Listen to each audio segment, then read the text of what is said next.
Ayan, mga katropa, kain tayo. Ulam ko po ay yung binili ko sa kanto kasi yung anak kong pangalawa wala daw siyang ulam. Kaya binili ko ng igado. At nung pusit na nung isang araw pa to eh. Tsaka prito, yung ulam ko kanina, pritong tilapia. Yan, kain tayo mga katropa.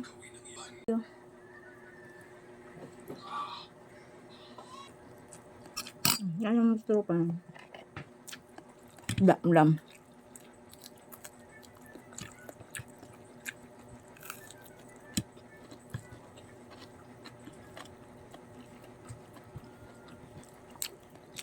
Kain po tayo.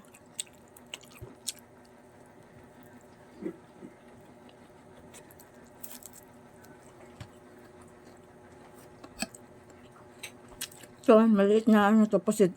Diba? Ang linggit no?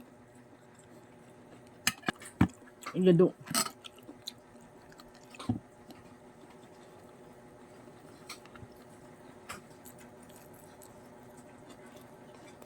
Ito yung pinirito, ay, paksiw, tapos pinirito. Ubos na, te! Yung alaga ko, pinakain ko na. Ang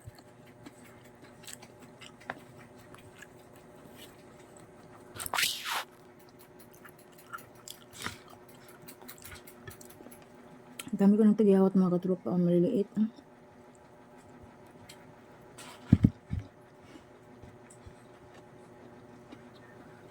Ang ganda yun. Buti na panis yung pusit. Isang gabi pa to eh.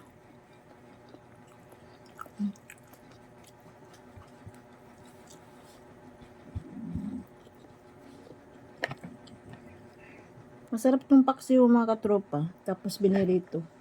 Wala na pala. Manghang kasi yung igado eh. Ito, pinaksiw tapos binirito. Ang sarap.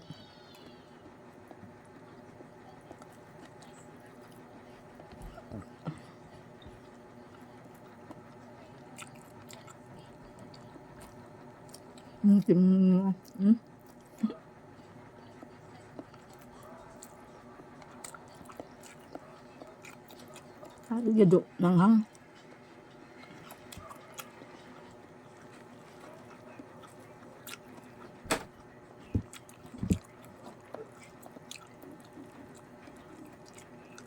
Bukas mga katropa, party na namin. Hindi ko malaman kung ano yung suot ko. Black ba? Green ba?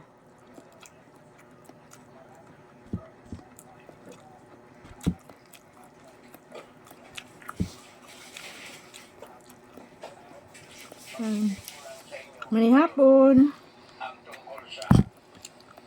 Manihapon manihapon tanin yung tanan. Pinabayaan mo lang ito.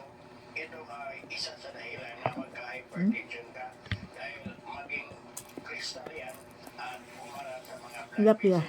Kaya huwag na kailangan at dating araw, sumakit yung mga kasukasuan mo. Ito lang makuha ka ng dahon nito. Naaso ko. Palabasin mo ang katas. Uminom ka, 3 o 2 kutsara. Pwede rin naman. Wala itong Mga tropa, thank you for watching po. Subscribe po ba sa Romuga Vlog po sa YouTube po. Ang ang aso ko, Chachi! Saka sa Facebook ko po ay Jean Romuga. Saka sa Facebook page ko po ay Jean Jiki. Ingay namin. Yan po. Bye-bye. God bless.